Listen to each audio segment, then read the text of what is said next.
और बंधक के बाद संवर तत्व, उसकी लाइन कौन सी है? आत्महित हेतु विराग ज्ञान ते लखे आपको कष्ट दान। प्रवचन सुनने कष्ट लगना, आहार देने के लिए कष्टप्रद लगना, चौका लगाने के लिए कौन लगाया, माता बच्ची करे ऐसा लगना, साधु के विहार में जाने के लिए कंटाला करना, साधु के कमंडल में पानी भरने के लिए कंटाला करना, भगवान का परिमार्जन करने के लिए अशुभ मानना, कौन करे भगवान को छुए, अभिषेक करने के लिए मन में कलुषित भाव रखना, कौन करे अभिषेक? मंदिर में कौन जाता है? जो दुखी लोग होते हैं ना माता जी, वही मंदिर में जाते। ओ बढ़िया पिंकी, हम तो दुखी नहीं है, कोई बीमार नहीं है, हमारे ऊपर हमारे पास पैसा है, परिवार अच्छा है, हमारे पास सब कुछ है, हम मंदिर क्यों जाए? वो मंदिर जाना चाहिए जिनको कुछ भगवान से चाहिए। वाह, आचार्य समर्थ भजन देव को क्या चाहिए था? आचार्य अकलंक देव को क्या चाहिए था? मानव कुछ नहीं चाहिए था, तो भी भगवान की आराधना की। हमारे साधु संतों को क्या चाहिए, लेकिन तो भी भगवान की आराधना करते हैं। महानुभाव, ऐसा नहीं सोचना कि मेरे पास में ये है वो है। एक पल की देवी, रावण के पास क्या नहीं था? क्या नहीं था रावण के पास? सब कुछ था। सीता जैसी तो अनेक रानियां उसके पास में थी। अहंकार था, ये लड़की मुझे चाहिए मतलब चाहिए। राम जैसे पुरुषोत्तम की पत्नी के लिए उसने गलत भावना करी। इंद्र जैसा ऐश्वर्य होने के बावजूद भी धराशायी पड़ा। नरक जैसी अशुभ वर्गणाएं उसको प्राप्त हो गई। महानुभाव, अहंकार कभी वरदान नहीं देता, अहंकार अभिशाप है। और अहंकार से रहित बना वरदान होता है। और संवर तत्व के प्रति विपरीत मान्यता देखी हमने। निर्जला तत्व के प्रति विपरीत मान्यता वाले एक श्लोक में से आधे की आधी लाइन, रोके न चाह मिले शक्ति खोए, इतनी सी है। मोक्ष तत्व के प्रति विपरीत मान्यता, हाँ, शिव रूप निराकुलतान जोता नहीं है, देखता नहीं है। कहते संसार में निराकुलता है और मोक्ष में आकुलता है। मोक्ष में क्या है? आकुलता है। इस प्रकार की सोच रखने वाला व्यक्ति कभी भी इस संसार का किनारा नहीं करता है। सोच उल्टी होती है तो क्या करे व्यक्ति, बता। एक बार क्या हुआ, एक व्यक्ति जिसने ना कभी मरण नहीं देखा था, अर्थी नहीं देखी थी, कहीं से आ रहा था। अचानक एक व्यक्ति को 4 लोगों के कंधे पर देखा, काफी लोग थे और उस समय वो जा रहे थे। उसने कहा क्या हुआ, आप लोग क्यों जा रहे? उसने कहा ये मर गए। उसने कहा अच्छा, लेकिन इतने सारे लोग हैं तो उसने ज्यादा प्रश्न नहीं पूछे और अपने घर आया। शादीशुदा व्यक्ति था वो। और उसने अपनी पत्नी को पूछा, एक व्यक्ति मरा था, उसको लोग लेके जा रहे थे। उसने कहा तो होता रहता है।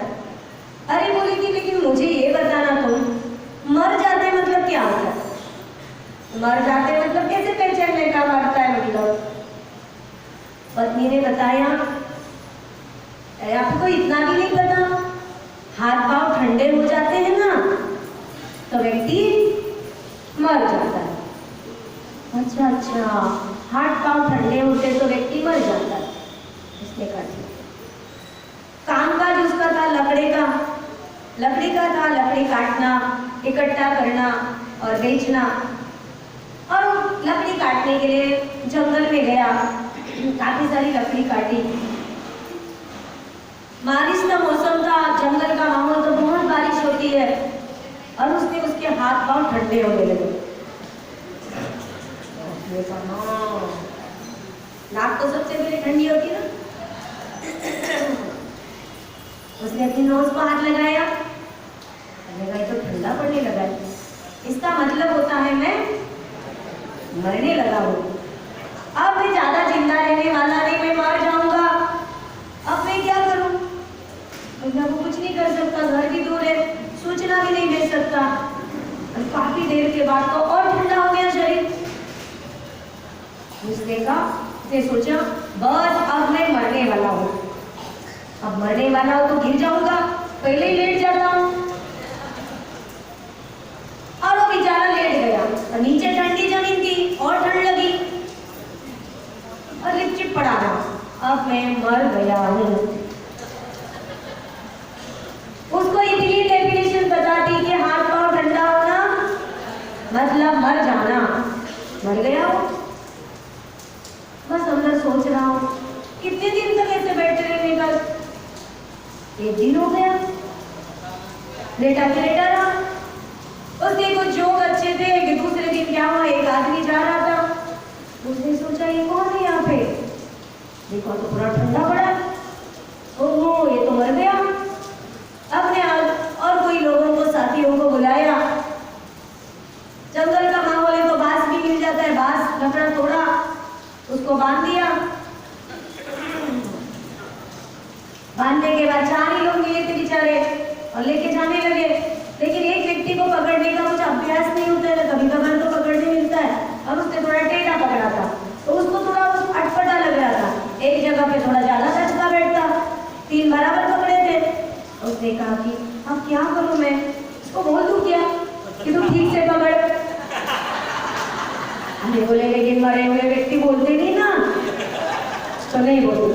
लेकिन काफी उसको तकलीफ होने लगी तो उसने धीरे से कहा ढंग से पकड़। तो आगे आगे चल रहा था, जो आगे वाला था वही था, 2 आगे होते ना। तो उसने सोचा, उसने भी नहीं बोला, उसने पीछे वाले ने बोला होगा, 2 पीछे भी होते ना। तो उन्होंने कुछ सोचा नहीं, आगे चलने लगे। अभी उसको जगह पे जाके ही जलाना पड़ता है ना, उठपटांग जगह पे नहीं जला सकते। तो उसने सोचा कि उन्होंने चारों ने देखा ही नहीं था कि जलाने का स्थान। तो ये क्या था, बाएं ओर जाना है, तो बोलता नहीं रे दाएं ओर जाना है, नहीं सीधे ही जाना है। उन्होंने 20 मिनट तो वहीं पे, होता है ना यहाँ पढ़ने का कि वहाँ पढ़ने, 20 मिनट ऐसे चले जाते।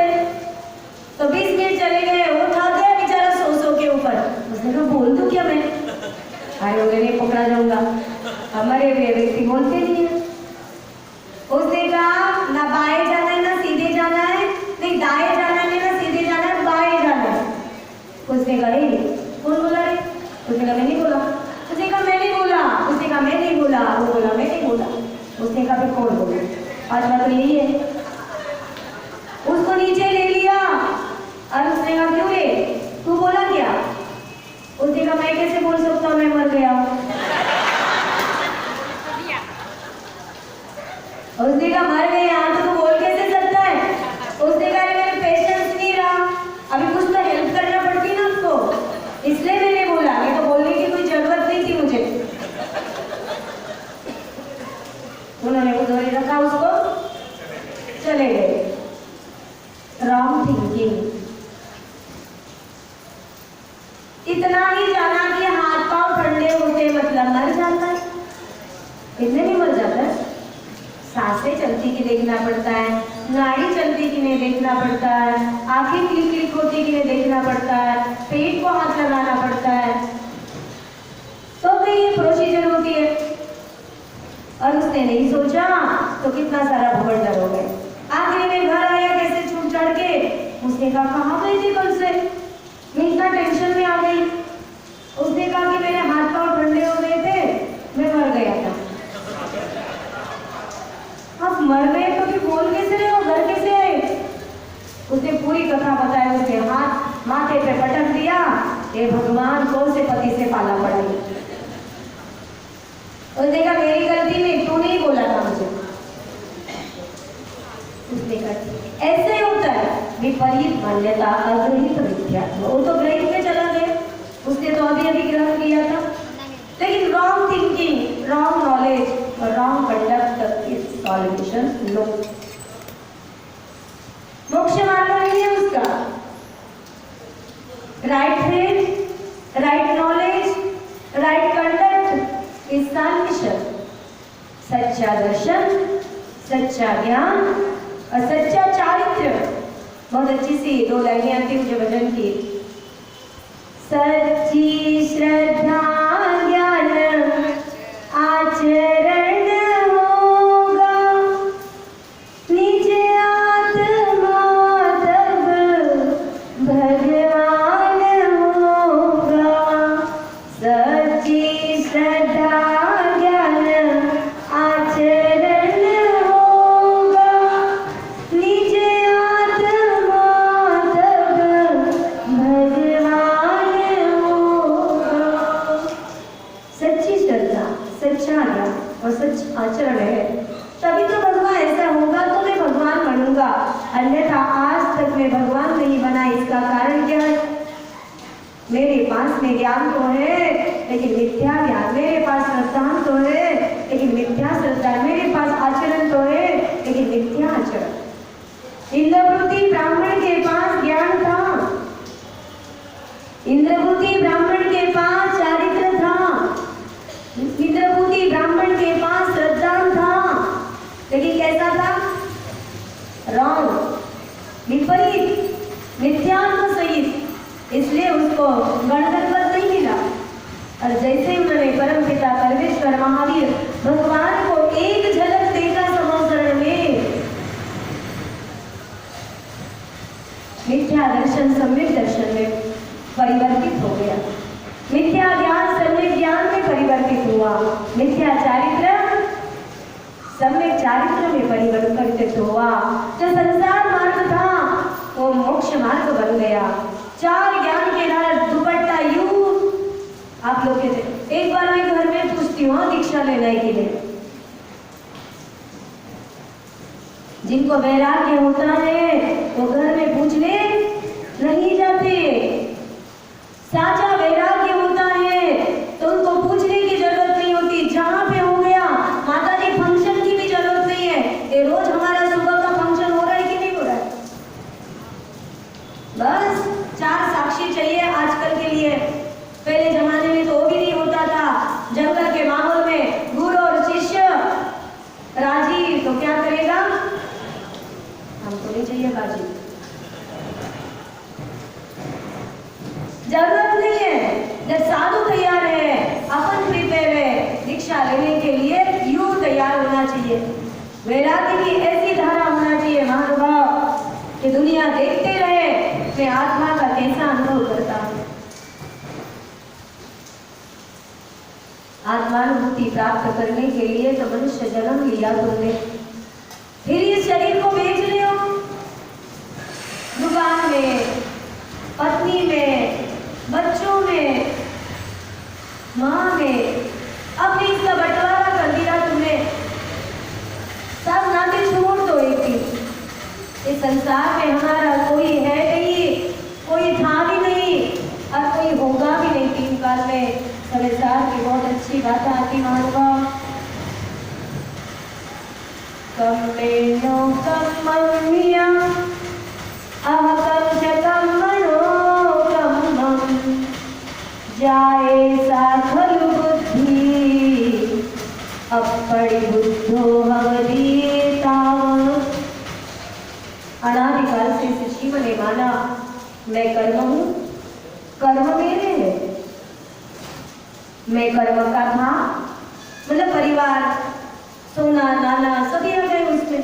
इनका मैं पूर्व में था, ये मेरा था, मैं उनका था।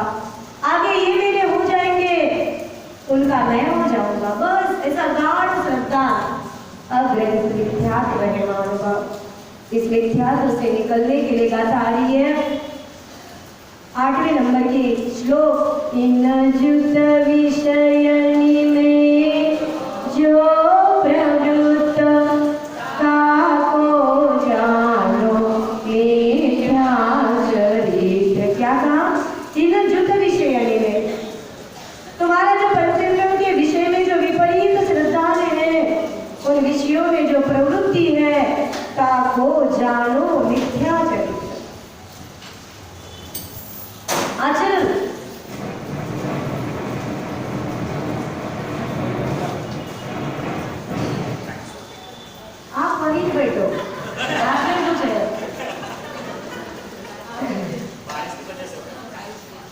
ये इधर आते हैं ना तो बचते हैं।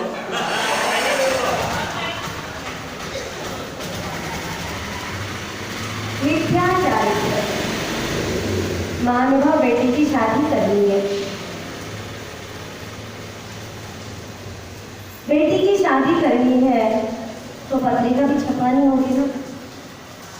पहले तो लड़का ढूंढना है, वो भी जैन चाहिए, सुसंस्कारी चाहिए। फिर वो एक हॉल बुक किया जाता है, क्या बोलते हैं उसको, हाँ, मैरिज हॉल। गार्डन भी चाहिए आपको, फुब्बारे भी चाहिए आपको, भोजन भी चाहिए, सब चाहिए, पत्रिका भी छपनी है।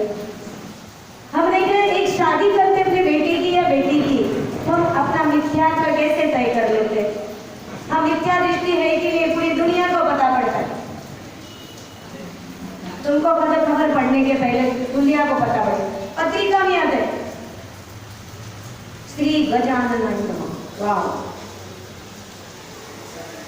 साइड में फोटो भी दे देंगे और हमें ज्ञान बांटने के लिए लोग आएंगे। माता जी, हमने महाराज जी के प्रवचन में सुना था, गजानन मतलब गंधर्व, और गंधर्व का पेट ऐसा बड़ा होता है जो विशाल अनंत गुण से सहित होते हैं। कान इतने लंबोदर होते हैं कि बोले उनके कान ये लक्षण के, ये हमने सब सुना है, इसमें कोई दोष नहीं लगता। अकल के कच्चे, भीतर आत्मा और शरारता में तो कोई अंतर है कि नहीं है।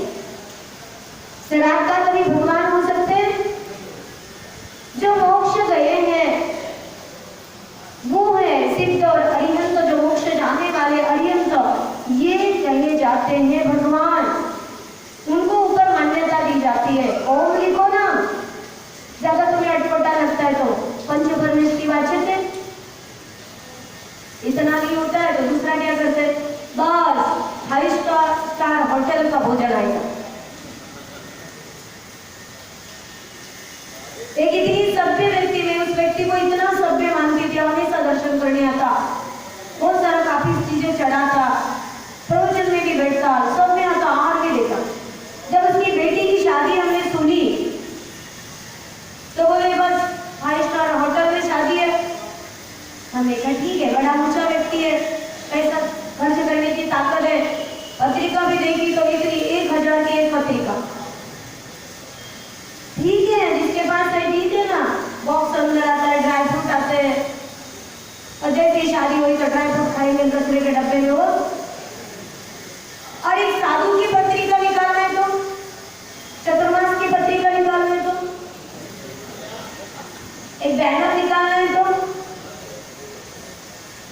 क्या माता जी हमें कोई बोला नहीं आज तक, बोलेंगे वो सुनेंगे। अरे माता जी खर्चा क्या करने का, इतना खर्चा करने का भी कोई टाइम ये नहीं है, टेंशन, लेकिन बाद में कचरे में पड़ता है, कचरे में। साधु संतों के पोस्टर कचरे में कैसे जा, विवेक रखो ना, ले जाओ, एक श्रावक को दे दो, आपका काम हो जाता है, साधु इधर से रवाना हो जाता है। तो एक बैनर पकड़ा दो किसी लेडीज को, बहुत बड़ी ताकत रखती है लेडीज, ये अच्छे से वो कुछ ढांकने के लिए करेगी, उसमें क्या है, पाप थोड़ी है, कोई पाप नहीं है। उसकी सिलाई करते हैं तो थैला बन जाता है, तुम्हारा कचरे में तो नहीं जाएगा, भंगी जमार तो नहीं छुएगा उसको। दे दो, ताकत नहीं है देने की, इतनी सी चीज देना क्या ना, कोई लेके भी जाता है तो कहेंगे मंदिर का है, हाथ लगाने का नहीं, पूछ के लेके जाना हमको, भले वो भीख के सड़ जाए, मर जाए। 10 साल पहले का पहना आज दिखता है हमें मंदिरों में, आराम से वो पोस्टर खराब हो जाएंगे के। हम लोग अपनी बेटी की शादी में भले 250 रुपए की तो हो ही जाती है पत्रिका, कितना भी व्यक्ति गरीब है तो 200 रुपए की तो पत्रिका करता ही है, तब नहीं समझता कि ये हमारे कचरे में इतने से दूल्हा दुल्हन के नाम लिखे हैं, मेरी बेटी, प्यारी बेटी, मेरा प्यारा बेटा जिसको मैंने नाजुक से पाला है, और उसके नाम पे पाव रख के लो जाते, कचरे में डालते, नहीं सोचता है। खर्चा भी नहीं, अकेला व्यक्ति संभाल देता है, पड़ोस वाले को मांगता है, मंदिर में आके बोलता है मेरी बेटी की शादी है, चंदा इकट्ठा करवा दो रे, बोलता है। अकेला व्यक्ति हिम्मत रखता है कि बेटी की शादी भी करवाएगा, बेटी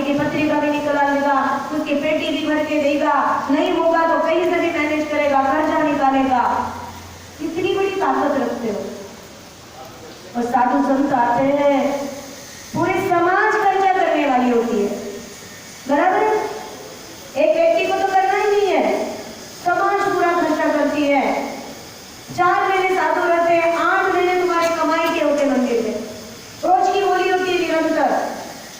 काफी मंदिरों में नहीं होती, लेकिन कुछ त्योहार आते हैं, उस त्योहार के निमित्त से हर व्यक्ति खाली हाथ तो मुझे लगता है जाता ही होगा, रोज 2 रुपए 5 रुपए तो डालता ही होगा। मंदिर में इकट्ठा किस लिए होता है मुझे बताओ? साधु संतों की चतुर्मास करने के लिए होता है कि नहीं होता है? चतुर्मास में कमाई हो या नहीं हो, कमाई होने के लिए साधु को नहीं लाया जाता, लाया जाता है साधु को। ये जिनका दिमाग है समझ लेना, वो अग्रहित मिथ्या दृष्टि है। हाँ, एक बड़ा सा ग्रंथ किसी ने छोड़ाला के ऊपर लिखा है, इसके अंदर की बात बता रही हूँ, मेरे जेब की बात नहीं बता रही हूँ। बहुत अच्छा सा एक ग्रंथ है, किसी ने बहुत बड़ा विश्लेषण किया है छोड़ाला का। उसके अंदर आया कि अग्रहित मिथ्या चिड़िया का नाम है। हमारी सोच, अमुक प्रोग्राम हो गया, अरे खर्चा ज्यादा हो गया, आमदनी कम हो गई, हमारा चतुर्मास में कुछ नहीं मिला। क्या है ये? पहले जमाने में चतुर्मास होते थे, सेठ लोग अपनी जेब से डालते थे और चतुर्मास करवाते थे। लेखा जोखा नहीं रखा जाता था कितना गया और कितना नहीं गया। आज मेरा सौभाग्यशाली हो कि मेरा 10 लाख लग गया। कमाता तो इसीलिए है, एक दिन सांसें बंद हो जाएगी तो बेटा कितना भी प्यारा है तो आग लगाने के लिए पहले दौड़ेगा। तेरा ही बेटा तुझे आग लगाए रे, जीवन है पानी की बूंद कब गल जाए रे, जीवन है पानी की बूंद कब गल जाए रे। सोच लो थोड़ा,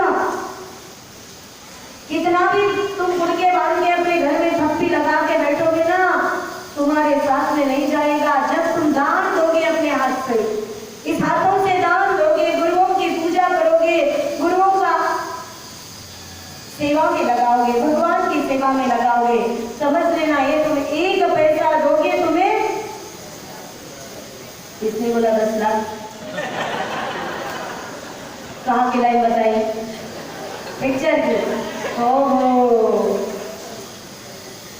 तुम्हारे भूख को सवारने वाला पिक्चर भी तुम्हें ये बताने जा रहा है कि तुम 1 पैसा दोगे तो तुम्हें 10 लाख मिलेगा।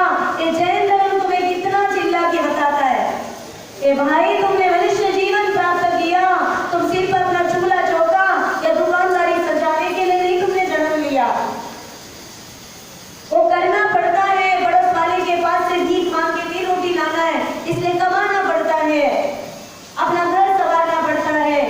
लेकिन महानुभाव बुद्धिजीवी जीवो, अपने इस हाथों से दान नहीं कभी किया तो दान दो, अपने हाथ से कभी पूजा नहीं की तो पूजा करना प्रारंभ करो, इन हाथों से अभिषेक नहीं किया तो करो। तुम्हारा बेटा करता है तो बेटा पुण्य कमाएगा, पिताजी करते तो पिताजी पुण्य कमाएंगे, जेठानी पूजा करती तो पूजा का फल उसको मिलेगा, तुमको नहीं मिलेगा। अपने हाथों को पवित्र करना प्रारंभ करो। माँ बाप, बहुत कम समय हमारे पास के बचा है, चंद सांसों के हम हकदार हैं, वो चंद सांसें हमारी खत्म हो जाएगी, एक दिन हमको मृत्यु के घाट उतरना पड़ेगा। और जैसा हमने किया है, दादागिरी मत करो किसी के ऊपर, मत करो। दादा बनो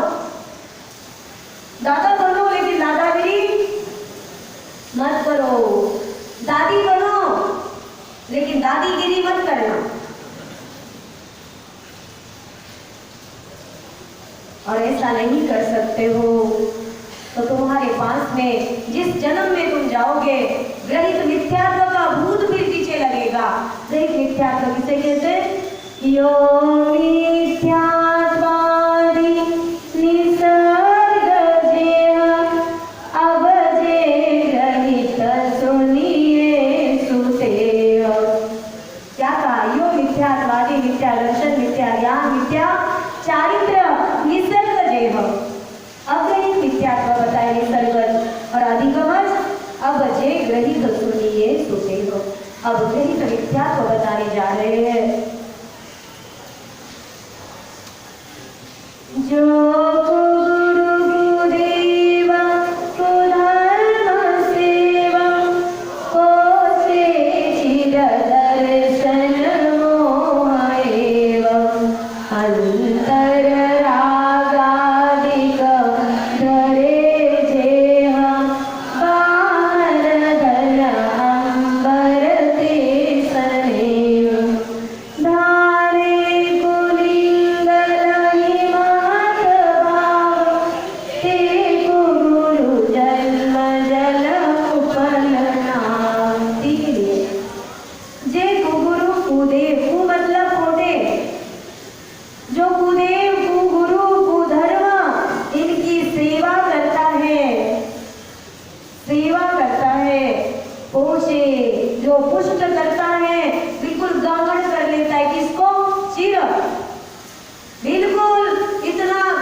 दर्शनावर्णीय, ज्ञानावर्णीय, वेदनीय, मोहनीय, आयु, नाम, गोत्र और अंतरा। इसमें से 4 घाटियां कर्म है। दर्शनावर्णीय, ज्ञानावर्णीय, दर्शनावर्णीय, मोहनीय और अंतराय। ये 4 क्या है?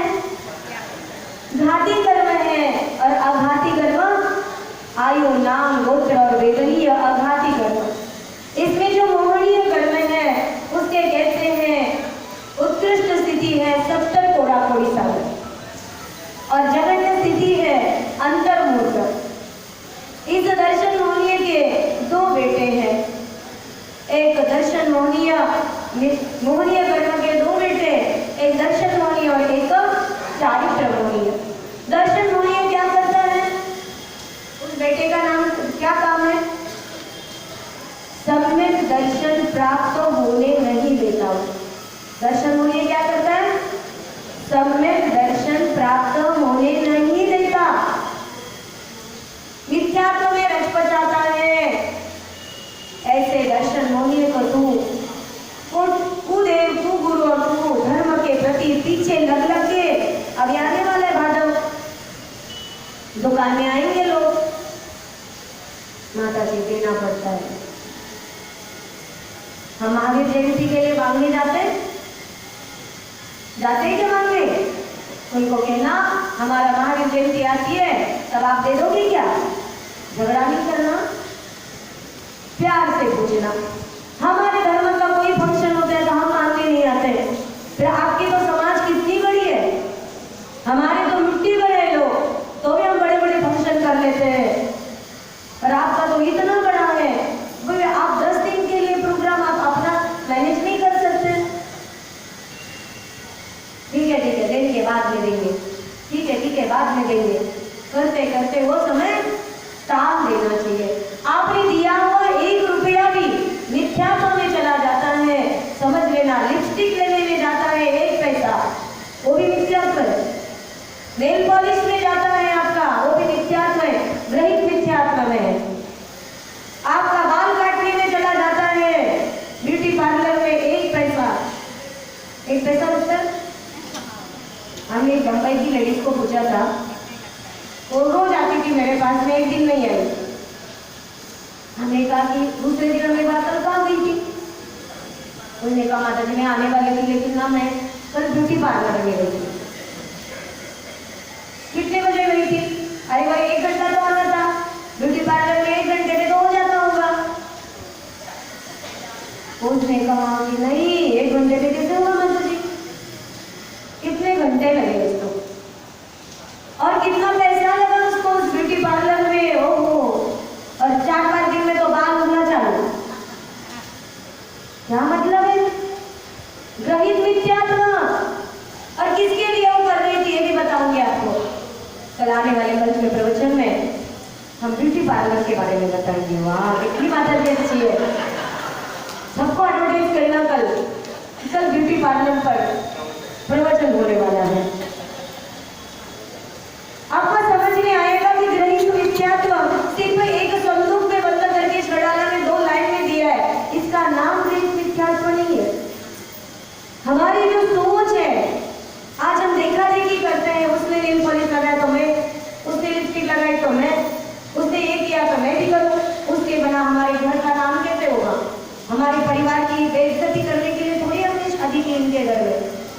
व्यवस्थित रहने का।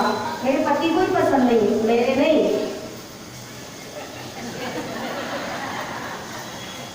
मेरे पति को ही पसंद नहीं माता जी, इसलिए मुझे लगाना पड़ता है। दर्द ऐसे शादी को, ऐसे पति को, तुम्हारे पत्नीत्व को हम बताएंगे, जरूर बताएंगे। कल बहुत अच्छी सी कहानी लेकर आई हूँ, सत्य घटना से आपको बिल्कुल वाकिफ करूंगी मैं। ब्यूटी पार्लर, कल का सब्जेक्ट कौन सा?